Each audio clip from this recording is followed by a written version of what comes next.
All right, so as with pretty much everything in this course, the real way to understand this material is through practice. And that's especially true for NMR. You can watch these videos until you turn blue in the face, but until you really get some hands-on experience, you won't really do too well. So don't worry about taking notes on these kinds of examples. I just want to give you guys a couple examples. That way you can, use them as reference as you work through some problems on your own. So here are some examples where we're going to give you the formula straight up, give you the proton NMR spectra, and then ask you to determine what compound you have. So where I always recommend starting off with is take your formula and then calculate your degrees of unsaturation, right? So you can use the chemical equation, or you can double 9 and then add 2, and then subtract by how many protons you have to figure out your degrees of unsaturation. So either way you end up with it, we have 5 degrees of unsaturation, right? So we have 5 rings, 5 pi bonds, or a mixture of those two.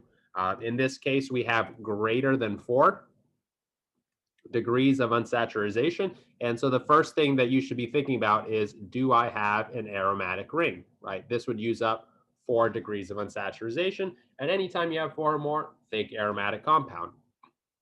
The way we check if we have an aromatic compound is we look from 6.5 to 8 and see if there are peaks there. There are indeed, so we do indeed have an aromatic compound.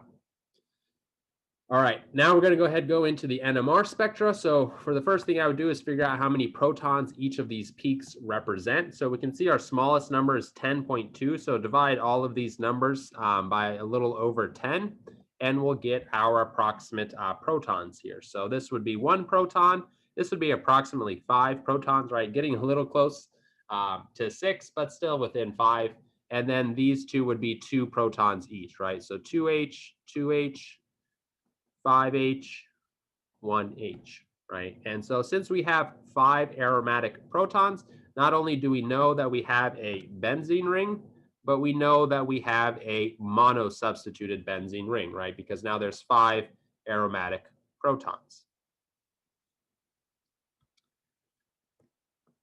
Color this in blue, I guess, and then we'll make these those 5.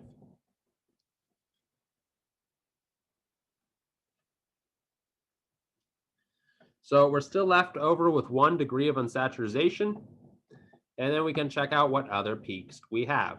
So over here we have a singlet, right? 1H proton all the way by 10 ppm. That should be screaming to you that this is an aldehyde, right? So we've got an aldehyde.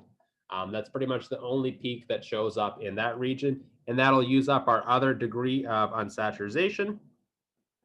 And so we've got this compound figured out pretty decently, right? We've got this benzene ring with 1 substituent, and one of these substituents is going to be an aldehyde ring.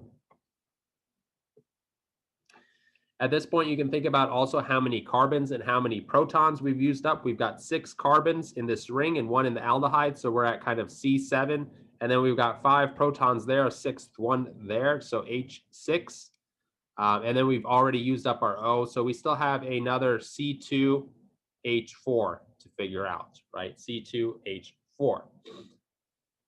And so there's only really one way you could combine this, but let's go ahead and just take a look at this splitting. And so they're both triplets, which means that they both have 2 neighbors. And so if you're thinking about a carbon with 2 H's that then is neighbored by a carbon with 2 H's, that's something that would produce both of these triplets, right? And so you can see we've got all of our R's. Here we've got all of our fragments. Now we need to think about how we're going to piece these fragments together. And there's really only one way to do it, right? If you try to put this aldehyde right on this X, you're going to end your chain and then you won't be able to grow anymore. And so this one must come in between these two and then linked by the aldehyde. And so that's what we're thinking right there. And then you always want to check your spectra, right? We would expect 5 aromatic protons, which we see right over here. We would expect a singlet around 10 ppm. We've got that right there.